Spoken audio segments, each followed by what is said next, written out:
അങ്ങനെ കാത്തിരുന്ന് വാവേൻ്റെ ചോറൂണ് എത്തിയിട്ടോ. ഗുരുവായൂരിൽ ആദ്യമായിട്ട് നമ്മൾ ചോറൂണ് കഴിക്കുന്നത്. അതിനുശേഷം പിന്നെ നമ്മൾ വിചാരിച്ച അമ്പലങ്ങളിലൊക്കെ ചോറൂണ് നടത്തും. അങ്ങനെയാണ് കേട്ടോ. ചോറൂണിൻ്റെ 2 മാസം മുന്നേ തുടങ്ങിയിട്ടുണ്ട് എനിക്ക് ടെൻഷൻ.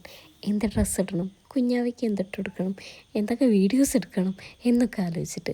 ഇതൊന്നും ടെൻഷൻ അടിക്കേണ്ട സാധനമല്ല, എന്നാലൊരു ടെൻഷൻ. അവളെ പൗഡർ എടുത്ത് പൂശിയതാണ്ടാന്ന് തോന്നുന്നു. അവിടെ നിന്ന് ആൾ ഭയങ്കര കരച്ചിൽ. ഇനി അവളെ പോയി ഒന്ന് സമാധാനിപ്പിക്കണം, എനിക്ക് റെഡിയാവണം, അവളെ ഒരുക്കണം. ഒരു പുകയാണ്. പിന്നെ അവളെ ഞാൻ ബാക്കിലേക്ക് തിരിച്ചു നിർത്തിയിട്ട് ഞാൻ കുറച്ചും കൂടി പൗഡർ എടുത്ത് പൂശി. ഇതാണ് ഞങ്ങളുടെ 2 പേരുടെ ഔട്ട്ഫിറ്റ്. എങ്ങനെയുണ്ട് കാണാൻ? ഞങ്ങളുടെ ഡ്രസ്സിന് നല്ല കോംപ്ലിമെൻറ്റ്സ് ഒക്കെ കിട്ടിയിരുന്നു കേട്ടോ. പ്രത്യേകിച്ച് കുഞ്ഞുമാവേൻ്റെ ബ്ലൗസിൻ്റെ മേലത്തെ ഭാഗം അതേപോലെ തന്നെയാണ് താഴെയും വരാൻ ഞാൻ ഉദ്ദേശിച്ചിരുന്നത്. സ്റ്റിച്ച് ചെയ്ത് വന്നപ്പോൾ പക്ഷേ ഇങ്ങനെ കിട്ടി. എന്നാലും കുഴപ്പമില്ല. നല്ല രാത്രി അയൺ ചെയ്ത് ഇങ്ങനെ സെറ്റാക്കി വെച്ചപ്പോൾ എനിക്ക് ഭയങ്കര സന്തോഷം കേട്ടോ. ഇനി ആടയാഭരണങ്ങൾ ഓരോന്നാണ് ഇനി കിലുക്കി നോക്കൽ മസ്റ്റാണ്. ഇനി ഈ ഒരു ചോക്കർ സെറ്റാണ് ഇടുന്നത് ഞാൻ. നല്ല ഭംഗിയുണ്ട് കേട്ടോ കാണാൻ.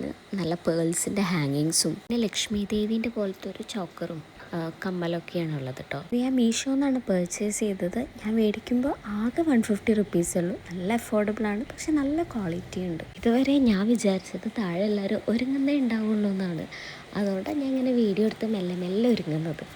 പക്ഷെ അവരെല്ലാവരും റെഡിയായി. എന്നെയും കുഞ്ഞാവനെയും വെയിറ്റ് ചെയ്തിട്ടിരിക്കുക കേട്ടോ. പിന്നെ ഷടപടയെന്ന് കൊടുത്തു.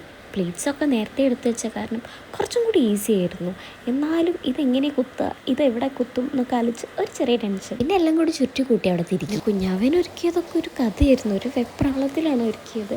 അങ്ങനെ ഇതാണ് ഞങ്ങളുടെ ഫൈനൽ ലുക്ക്. ഇനി ഞങ്ങൾ മാമ കഴിച്ചിട്ട് വരാം.